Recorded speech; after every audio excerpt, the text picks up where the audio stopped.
Կարծում եմ, որ նմանատիպ քննարկումները մեր քաղաքական դաշտին, հանրային դաշտին ժամանակ առ ժամանակ որոշակի զգոնության կոչ է նաև հանդիսանում։ Հուսով ենք, որ այս քննարկումը ևս օգտակար կլինի կարևորագույն խնդիրների շուրջ մտածելու համար։ Տեսեք, պարոն Համասյան, մեր գործընկերները պարոն Թևանյանը, Տիկին Վարդանյանը բավական խոսեցին սպառնալիքների հնջի մասին եւ ներքին եւ արտաքին իմաստով, եւ դրանք արդիական սպառնալիքներ են, արդիական մարտահրավերներ են, ուղղված ոչ միայն Հայաստանի Հանրապետության պետականության դեմ, այլ նաեւ հայ ժողովրդի դեմ, հայկական աշխարհի դեմ, այսպես եթե ասենք, որովհետեւ մեր համար ամենամեծ կապիտալը մարդն է, իր ինքնությամբ, իր տեսակով եւ իր գիտելիքներով, հմտություններով,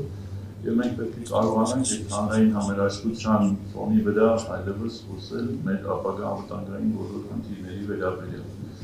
Տեսեք, 2007 թվականին Հայաստանի Հանրապետություն մշակվեց եւ գործի դրվեց ազգային անվտանգության ռազմավարությունը, որը բավական երկար ժամանակ ապահովում էր Հայաստանի Հանրապետության արտաքին ներքին քաղաքականություն անվտանգության ապահովման հարցում։ Այդտեղ էր եւ Սփյուռքը, եւ եկեղեցին, եւ Արցախյան խնդիրը, եւ մեր արտաքին քաղաքականության բոլոր վեկտորներն իրենց առաջնահերթություններով, եւ ցեղասպանության ճանաչման հարցը, եւ կոմունիկացիոն անվտանգության խնդիրները, եւ բարենային անվտանգության, եւ էներգետիկ անվտանգության, եւ հոգեվոր անվտանգության խնդիրները, եւ շատ երկար ժամանակ եւ փաստաթղթին համահունչ Հայաստանը համարում էր կանխատեսելի գործընկեր պետություն իր քաշի համապատասխան խնդիրների շրջանակներում հավասարի խոսող պետություն, դաշնակիցներ ունեցող պետություն, արտաքին անվտանգության մեջ ոչ միայն սպառող, այլ արտաքին անվտանգություն արտադրող պետություն, տարածաշրջանում գործոն, այդ թվում նաև անվտանգային իմաստով, եւ մեր ժողովուրդը չէր զգում անվտանգության խնդիրը։ Քաղաքական միտքը, քաղաքական մարդիկ իհարկե պարբերաբար խոսում են եւ գործում էին անվտանգության համար, բայց ժողովուրդը մեծ հաշվով տենց չէր զգում, որովհետև անվտանգությունը ինչ է, թթվածքի նման մի բան, երբ որ կա, չես նկատում, երբ որ չկա, սկսում ես արդեն շնչայաց լինել, եւ հիմա էլ այդ իրավիճակն է։ Ինչ եղավ, սրանք եկան 20 թվականին փոխեցին ազգային անվտանգության ռազմավարությունը, մի անհասկանալի փաստաթուղթ գերեցին ինչ-որ հրապարակային փողոցային կոչերի հիման վրա, մենք քննադատեցինք դա, շատ կարճ ժամանակ հետո եղավ 44 օրյա պատերազմը, որից հետո Հայաստանի անվտանգային սպառնալիքները եւ անվտանգային կառուցված միջավայրը ահագին քանդվեց եւ անվտանգային սպառնալիքները մեծացան։ Դրանից հետո ելի չխրատվելով շարունակեցին իրենց ոչ ճիշտ եւ անվտանգային բոլոր պարամետրերի հակասող քաղաքականությունը։ Եղավ 2023 թվականը մենք կորցրեցինք ընդհանրապես արևելյան հատվածում մեր անվտանգային բոլոր բաղադրիչները, որտեղ Արցախը զսպաշափիկ էր, Հայաստանի անվտանգության համար ներողություն զսպաշափիկը զրահաբաճկոն էր, եթե այսպես պատկերավոր ասենք, եւ ռազմական իմաստով անվտանգային միջավայրը եւ անվտանգության գոտին Հայաստանի Հանրապետության հնարավորություններ տալիս շատ լայն տարածքում ապահովել իր բնակավայրերի եւ իր քաղաքացիական հասարակության անվտանգային խնդիրները, այսօր այդ հնարավորությունից մենք ստացված ենք, որտեղ մեր խոշոր բնակավայրերի ոչ հեռու շատ ամուր ձևով տեղակայված են ադրբեջանական զինուժի հենակետերը իրանց ներոշներով հանդերձ։ Եվ սա ուղիղ նշանավորության եւ տարբեր տիպի խնդիրների համար լուրջ մտածելու տեղիք է տալիս նաեւ ապագային։ 23 թվականից հետո ինչեւ այդ մեր անվտանգային միջավայր եւ արտաքին քաղաքականությունը քանդվեց նաեւ 22 թվականին Ռուսաստանի սկսված հատուկ ռազմական օպերացիայի պարագայում եւ ընդհանուր արդեն նաեւ աշխարհում սկսեց նոր աշխարհակարգի կառուցման եւ դանի փոփոխման խնդիրը, դրանից հետո 24-25 թվականներին արդեն իսկ անթակույց ձևով հայտարարվում է իր աշխարհակարգի այլևս չգոյության միջազգային իրավունքի ինչ-որ Հելսինկիայի եզրափակիչ ակտով ամրագրված 75 թվականից Արվերջերս այլևս այդ աշխարհակարգը չկա։ Մենք կորցրեցինք Մինսկի խումբը, որ անվտանգության ինչ-որ առումով երաշխիք է, մենք ՀԱՊ-ում այլևս անհասկանալի գործընկերությունների ռուսական դաշնակցային հարաբերությունները բոլոր հնարավոր եղանակներով կողպեգահարվում են։ Արևմուտքը մեզ փորձում է ներկայացնել մի քաղաքական, այսպես ասած, մեր համառավանձուրայի մեջ, որը Հայաստանի Հանրապետության բոլոր շահերը դնում է խորհրդակցությունների մեջ եւ առաջացնում է պաշտպան վճռակներ, ինչպես Իրանի Իսլամական Հանրապետության հետ, Չինաստանի շահերի հետ, Հնդկաստանի որոշ դեպքերում շահերի հետ, Թուրքիայի շահերի հետ, Ռուսաստանի շահերի հետ, քաղաքական արևմուտքի եւ հիմա փորձում են խնդիրը իբր թե կարգավորել Միացյալ Նահանգների, բայց Միացյալ Նահանգներից մենք բոլորս տեսնում ենք, որ անվտանգության երաշխիքների տեխնոս խոստումներ անգամ գոյություն ունեն, իսկ մտադրությունների շրջանակը, որը տրիպի տեսքով վերջերս ստորագրվել է, դա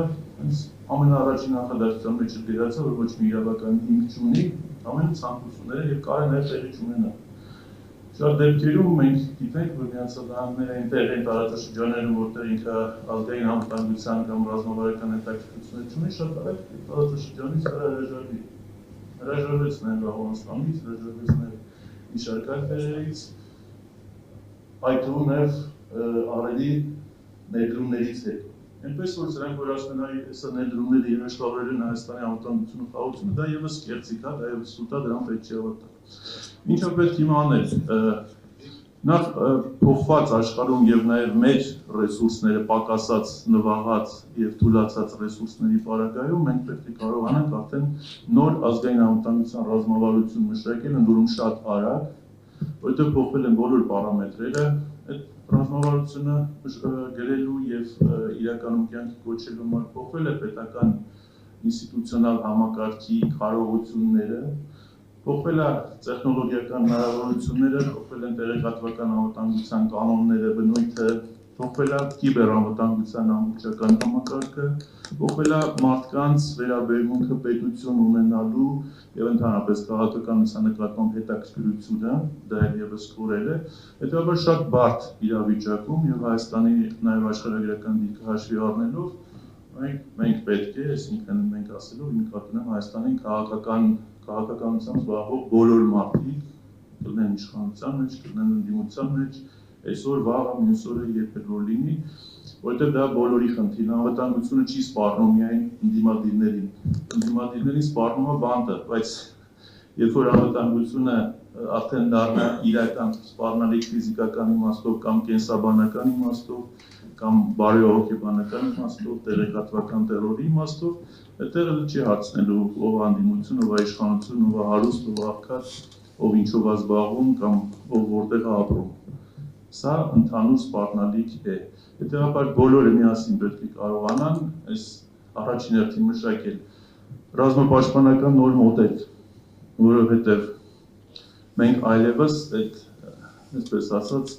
մասշտաբային հնարավորությունները չունենք պաշտպանելու, կազմակերպելու պաշտպանության այնպիսի մակարդակ, որը ենթադրում է ստրատեգիական խորություն, տակտիկական հնարավորություն, մեր ամբողջ պետք է տեղավորվի տեխնոլոգիական եւ կիբեր տարածքում, եւ այդտեղ մենք պետք է ունենանք գերակայություն Ադրբեջանի նկատմամբ, բոլոր իմաստներով գերակայություն։ Այսինքն, եթե մեր բնակավայրերը Ադրբեջանի թիրախի տակ են, Ադրբեջանի կիբեր տարածությունը պետք է մեր թիրախի տակ լինի, չեմ ասում անդադար օգտագործենք, բայց իրենք իմանան, որ Հայաստանի Հանրապետությունը ունի այլ արդյունության վրա, որը ոչ պակաս, եթե չասեմ նաև կարևոր, գուցե նաև ապագայի համար դառնա ավելի կարևոր, գեր ազդեցություն ունի իր վրա, այսինքն ունի հակազդելու հնարավորություն։ Բալանսներն այդպես են պահվում։ Այնպես չի, որ Ադրբեջանը գնաց մի հատ D30 առավ, մենք գնանք երկու հատ D30 առնենք ու ասենք վերջ կամ Հնդկաստանից զենք վերենք ասենք։ Դա դրա ժամանակը արդեն, ոնց որ ասած, նախորդ 20-30-50 տարիներին է եղել, առաջիկա 10-20-30-50 տարիների համար լինելու է անվտանգությունների ապահովման, հասարակությունների, պետությունների անվտանգության ապահովման նոր մոդել։ Հիմա որ նայում ենք Նացիոնալների պաշտպանական ռազմավարությունը վերջերս հրապարակված, իրենք նախորդն արել էին 22 թվականին, ընդամենը 4 տարում ամբողջությամբ վերանայել են ինչպես ստրատեգիական հետաքրքրությունները, այնպես էլ ռազմապաշտպանական կարողությունները եւ դրանց գործիքակազմը։ Նույնը անում են Ռուսաստանի Դաշնությունում։ Այսօր Ռուսաստանի Դաշնության գլխավոր շտաբը եւ պաշտպանության նախարարությունը Ուկրաինայում իրենց ռազմական գործողությունների զուգահեռ արդեն իսկ մշակում են ապագա ռուսական բանակի եւ Ռուսաստանի անվտանգության տեխնոլոգիաները։ Նույնը անում են Եվրոպայի մի շարք երկրներ, մասնավորապես Գերմանիան, մասնավորապես Ֆրանսիան, չգիտեմ Չինաստանը չեմ կարող ասել, չեմ ուսումնասիրել, բայց այսօրվա աշխարհում հսկայական միջոցներ են տրամադրվում ռազմատեխնիկական, կիբեր եւ տեղեկատվական անվտանգության ապահովման համար, որովհետեւ դրանց պարագայումը հնարավոր արդեն ապահովել տնտեսական անվտանգությունը, բնականում կյանքը, հանրային համերաշխությունը եւ ընդհանուր առմամբ բազմամշակութային հարաբերություններում առանց բախումների իրավիճակներ։ Մենք պետք է կարողանանք արտաքին քաղաքականության նոր մոդել մշակել, որովհետև հիմա ինչ որ վարվում է Հայաստանում վերջին տարիներին դա արտաքին քաղաքականություն չի։ Դա արտաքին ավենտյուրա է, դա ուրիշների ցանկությունների շրջանակում սեփական ժողովրդին խաբելու տեխնոլոգիաներ են։ Մշակույթ է ձևավորվել իրանց մոտ խաբելու, իրանց ասում են կգնաք ես ինչ բանը կանեք, իրենք գալիս են ասում են ոնց անենք, պետք է այնպես բան գտնենք, որ ժողովուրդը չջոկի, որ մենք իրականում ինչ ենք ուզում անենք, եկեք լավ բաներն ասենք, Արցախ Հայաստանը եւ վերջ։ Ինչ վատ բաներ, որ ժողովրդի համար մեծ մասը ասում են շատ է լավ բան է, ինչ վատ բան է։ Բայց մենք տեսանք ինչ վատ բան։ Հիմա ասում են խաղաղությունը եկել է, վերջ արդեն։ Ինչ վատ բան է, որ եթե դու չես խորանում, դրա գալու ճանապարհները եւ արդյոք եկել է կամ ինչ տեսքով է եկել, կամ ում համար է եկել։ Հետո հասկանում ես, որ չէ, սա մեծ հաշվով մեծ խաբերություն, այսինքն արտաքին քաղաքականությունը պետք է աշխատի Հայաստանի Հանրապետության օգտին։ Հիմա Եվրոպական համայնքը, որ իր հաջորդ հավաքը որոշել է իրականացնել Երևանում, մայիսի 4-ը, լավ է, ով ասում, որ վատ է, թվում է արտաքինից, առաջին հայացքից թվում է, թե արտաքին քաղաքական մեծ հաջողություն է, տեսեք, միանգամից 50 եւ ավելի երկրների բարձրաստիճան պատվիրակություններ եկել են Հայաստան։ Նախկինում էլ էին գալիս, բայց նախկինում գալիս էին մի Հայաստան, որը որ ուներ ինքնուրույնություն, ուներ դիմագիծ, ուներ ձեռագիր, ամբիցիա աշխարհում, իր անվտանգության, իր զարգացման, իր ազգային շահերն առաջ տանելու, այսօր գալիս են մի տարածք, որը շատ հնարավոր է, որ օգտագործվի աշխարհաքաղաքական տարբեր իրավիճակների համար, Իրանի դեմ, Ռուսաստանի դեմ, միջին միջանցքը, Չինաստանից ապրանքները արևմտյան վերահսկողության տակ բերելու դեմ։ Մայիսի 4-ին էլ գալիս են, որ մայիսի 5-ից արդեն քարոզարշավում մեր այսպես կոչված իշխանությունները ժողովրդին ասել է ժողովուրդ ջան, ինչ եք ուզում, ամեն ինչ արել ենք ձեր համար, էլ ինչ անենք։ Ղարաբաղն էլ տվեցին, ինչ, ասիկն հիմա իրանց քաղաքականությունը բերում է նրան, որ ժողովրդի մոտ, լավ է ժողովրդին դեռ ուղիղ չեն մեղադրում, ասում դուք եք մեղավորում, մինչև Ղարաբաղը չենք տվել։ Տեսակ ինչ լավ է, որ Ղարաբաղը տվեցին, տեսակ ինչ լավ է, որ Սյունիք էլ արդեն մերը չի, ամերիկացիներն են վերահսկում, կամ չգիտեմ, ուրիշներն են վերահսկում, թուրքերն են վերահսկելու իրենց համարը։ Այսինքն այս կարգի տեղեկատվական ներքին խնդիրները, որոնք անվտանգային սպառնալիքներ են նաև հանդիսանում, հեշտությամբ մանիպուլացնելի է։ Դրա համար ես առաջ շատ երկար մտածում էի, լավ, իրանք ոնց են առանց ազգային անվտանգության ռազմավարության կարողանում կառավարել երկիրը, որովհետև դա ընդհանուր կանոններ են, ընդհանուր խնդիրներ են, սկզբունքներ են դրված պետական կառույցների, հանրային կառույցների առաջ, որ յուրաքանչյուրը գիտի իր գործի գնալու նպատակը որն է։ Հետո հասկացա, որ չէ, ընդհակառակը իրանք հատուկ չեն անում, որովհետև դա իրանք խանգարում է, որովհետև իրանք չգիտեն ինչ են անել։ Եվ երբ որ 21 թվականին գրեցին Մինսկի խումբ, Հադրութի, Շուշի, դեօկուպացիա բան, հետո 22 թվականին գնացին ամբողջությամբ եղածները հանձնեցին, ես հասկացա, որ չէ, այդտենց այս մարդկանց ազգային անվտանգության ռազմավարությունը ձեռարի կապելու է։ Իրանք պետք չի, իրանք որտեղ չգիտեն հաջորդ իրանք ինչ են ասելու անել։ Հետևաբար մինչև այսօր էլ նույնիսկ չեր մտածում դրա մասին։ Եվ չգիտեն, ես չգիտեմ օրինակ, եթե Հայաստանի Հանրապետության զինված ուժերը զորավարժություն անցկացնեն, որն է լինելու այդ զորավարժության խնդիրը, ով հավանական հակառակորդ, ցանկացած զինված ուժ ունի հավանական հակառակորդ հասկացություն։ Կամ սպառնալիքներ, ով է, այսինքն Ները հավանական բարեկամն են։ հակառակորդը եւ ինչ անելու։ Հա, ուծեն դեն են զորավարժություններ անելու, դա ամեն օր է արվում, կարծում եմ, սա իհարկե կատակի տեսքով։ Հիմա այս բոլոր խնդիրների մեջ պետք է անվտանգային բոլոր մակարդակներ եւ բոլոր բաղադրիչների համար ունենալ հստակ մշակված հայեցակարգեր։ Եվ այդ հայեցակարգերն էլ արդեն կդառնան, որովհետեւ ամենայն հավանականությամբ Հայաստանի համար իմ կարծիքով իհարկե այսուհետ եւ շատ երկար ժամանակ ճիշտ կլինի կոալիցիոն կառավարման սկզբունքը եւ մեկ ուժի գերիշխանությունը, ինչպես տեսնում ենք, շատ վտանգավոր ու ռիսկային է, հատկապես սխալվելու մեծ հավանականությամբ պարագայում, որովհետև զսպումների և հավասարակշռումների մեխանիզմը ևս չկա, դա ևս անվտանգային էլեմենտ է ներքին կառավարման իմաստով։ Հետևաբար, որպեսզի կոալիցիաները կարողանան աշխատել, այդ նույն կոալիցիաները պետք է միաժամանակ, այսինքն քաղաքական ուժերի, իրական գործող քաղաքական ուժերի ճնշող մեծամասնությունը պետք է կարողանան կոնսենսուս ունենալ ապագա տարիների համար, դա կլինի միջնաժամկետ կամ երկարաժամկետ, չնայած երկարաժամկետի հիմա շատ դժվար է մշակել, բայց թվում է մեծ պետությունների համար, բայց գոնե կարճաժամկետ և միջնաժամկետի համար, առաջիկա 10-15 տարիների համար ունենալ մշակված, հիմնավորված, փաստարկված և հայ ժողովրդի, հայկական ամբողջ աշխարհի հայկական կապիտալի, հայկական տեսակի ինքնության բոլոր կոմպոնենտների հայ հասարակությունը ձևավորող և նրանց զարգացման ուղի մեջ պահող բոլոր բաղադրիչների կենսունակությունն ապահովող ազգային անվտանգության ռազմավարություն, որն էլ կարող է դառնալ կառավարության ծրագիր, կուսակցությունների համար գործունեության ծրագիր, դառնա պետության, հասարակության բոլոր ինստիտուտների, այդ թվում նաև բիզնեսի, որպեսզի մենք հասկանանք, որն է շահը, մեր պետության շահը։ Հիմա եթե Իսրայելում գնաք հարցում անեք, հաստատ հասարակության մեծ մասը հոդաբաց ձևով կներկայացնի, որն է իր պետության շահը։ Հետո տարբերությունները դուք կտեսնեք դրանց հասնելու եղանակների մեջ, բայց երբ որ այսօր մեր հասարակությունում հարցում անենք, որն է գլոբալ իմաստով հայ ժողովրդի ազգային անվտանգության շահը, մենք որ պատկեր չենք ստանա, ցավոք, չենք ստանա։ Մարդիկ իջել է արդեն նշաձողը այնքան ցածր, որ նույնիսկ կենցաղային իմաստով մարդիկ դժվարանում են ձևավորել իրենց համար նպատակներ։ Հայ մարդը չգիտի, մի տարի հետո ինչ անելու, ինչով ազգա բիզնեսմենին հարցնում ես, չգիտի ինչով ազգավելու, ինչ անելու, ասում եմ, ես ինչ իմանամ, վաղ չեմ այսօր ինչ անելու, ինձ ինչ հարցեր ես տալիս։ Նույնը նաև քաղաքական համակարգի, այսինքն այս անորոշությունները առաջացնում են նաև